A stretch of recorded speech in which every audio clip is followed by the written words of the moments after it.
રાજ્ય અને કેન્દ્રમાં પણ એ મંત્રી રહી ચૂક્યા છે.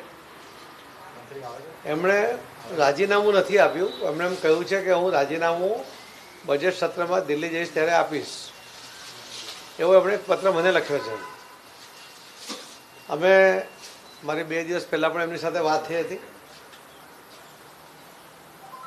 એમને કેટલાક મુદ્દાઓ ઉપર, નાના મોટા મુદ્દાઓ ઉપર થોડું મનદુખ હતું.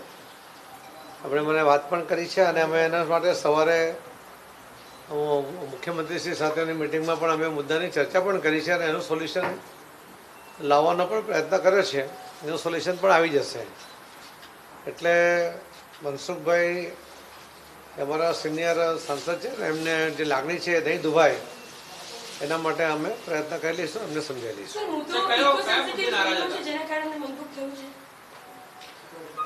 એમણે જે અમુક જમીનો છે ત્યાં એની પર ઇકો સેન્સિટિવ ઝોન તે કેન્દ્ર સરકારે ઘણા વર્ષો પહેલાં જાહેર કરેલો છે, પરંતુ કલેક્ટરશ્રી તરફથી ત્યાં જે એન્ટ્રીઓ કરવામાં આવી, જે કાચી એન્ટ્રીઓ કરવામાં આવી છે એના કારણે કેટલાક લોકો એમાં ભ્રમ ફેલાવવાનો પ્રયત્ન કરતા હતા અને સમજાવવાનો પ્રયત્ન કરે છે.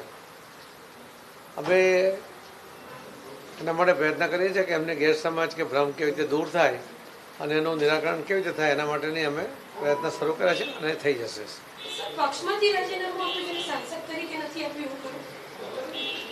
એમણે એક પત્ર લખ્યો છે કે હું જઈશ સાંસદ તરીકે, ત્યાં બજેટ સત્રમાં જઈશ ત્યારે રાજીનામું આપીશ, એવું એમણે કહ્યું છે. પણ એક નારાજગી છે, નારાજગીના કારણે એમણે એ પત્ર લખ્યો. એ બહુ સેન્સિટિવ માણસ છે અને એના કારણે કદાચ એમની લાગણીઓ આવી રીતે પ્રદર્શિત કરતા હોય છે. લોકો માટે એ ગમે તે સાથે લડવા માટે પણ તૈયાર થતા હોય છે. એટલે એક ખૂબ પોઝિટિવ પોઈન્ટ એમનામાં એ છે કે જે એમની ફરજ છે લોકો માટે લડવાની, લોકો માટે રજૂઆત કરવાની, એમાં હું એમને કહીશ કે એમણે ખરેખર ખૂબ સારું કામ કરતા આવ્યા છે. પાર્ટીનો અમારા માટે ગૌરવ છે કે આવા વ્યક્તિ અમારા સાંસદ છે.